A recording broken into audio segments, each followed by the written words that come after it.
Olá, sejam bem-vindos à videoaula de Geometria Analítica do professor Estevam. Neste vídeo, apresentarei a solução do problema 8.5a do livro Geometria Analítica dos autores Fabiano Santos e Fábio Ferreira. Ok? Este livro é o mesmo livro que eu utilizei aqui como a lista de exercícios, tá? Ele está aqui, o link dele está aberto aqui, o livro na minha biblioteca. Tá? Como vocês sabem, aqui tem as questões de 8.1 até 8.16 para fazer. E o 8.5, obviamente, é um deles. Está sendo contemplado aqui, beleza? Então, voltando aqui para o livro, tá? Vamos ler o enunciado dele e ver o que ele pede para este problema. Represente no sistema de coordenadas cartesianas, no plano, o vetor com origem P1 e extremidade P2. A seguir, determine seu módulo e seu versor. Muito bem. Resolveremos o item A. O item B e o item C ficam para vocês. Já tenho ele aqui resolvido. Tenho aqui em cima sempre, né, o enunciado e aqui embaixo a solução. A primeira coisa que vocês devem fazer, já que ele solicita, é a representação gráfica do plano cartesiano. Lembre que é o plano cartesiano é você fazer o eixo X, o eixo Y, como vocês podem observar aqui nesta ilustração, colocar as devidas escalas, como eu já fiz aqui, e identificar os pontos P1 e P2. P1, de acordo com o item A, vale 2 e vale 3. Então, x é 2 e y 3. Sempre é visto assim, x, y, x, y. Neste caso, o x de P2 é menos 1 e o y de P2 vale 0. Localizado aqui nesta região, como vocês podem observar. Uma vez identificados os dois pontos, pontos P1 e pontos P2, lembrem que ele está pedindo o seguinte, ó, origem em P1 e extremidade em P2. Então, você vem, traça um segmento de reta que une P1 com P2 e coloca a seta no P2. Afinal de contas, ele é a extremidade. Feito isso, acabou a primeira parte de 3 aqui do exercício. A segunda parte é o módulo.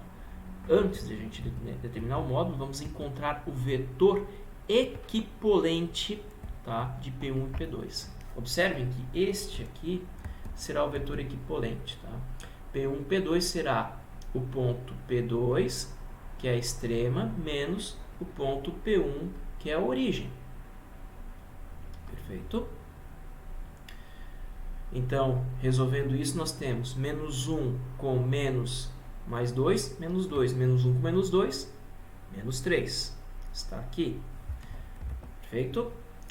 0 com menos mais 3, menos 3. Está aqui. Perfeito? Então, o nosso vetor equipolente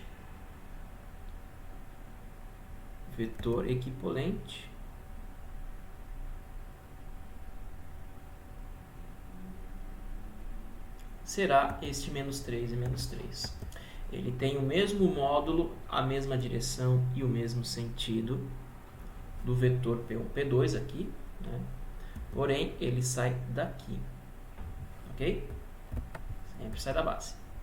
Dito isto, então, calculemos o módulo.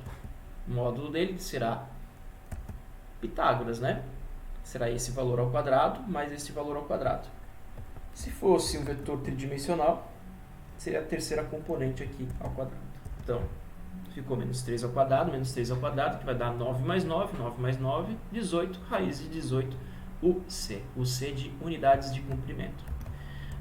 Dito isto, tá, eu simplifiquei a raiz de 18, que pode ser escrito como 3 raiz de 2. Para quem não lembra como eu faço a simplificação, geralmente a gente faz o quê? O mínimo múltiplo comum. Qual é o menor número divisível por 18? 2. Sobrou o quê? 9. Qual é o menor número divisível por 9? 3. Sobrou 3. E aí 3 também, fechando aqui. Então, 18 fica óbvio que pode ser escrito como sendo igual a 3 ao quadrado vezes 2. Logo, raiz de 18 é igual a raiz de 3 ao quadrado vezes 2. Produto de números dentro da raiz eu posso tirar. Raiz de 3 ao quadrado é o próprio 3. Sobrando 3 raiz de 2. Beleza?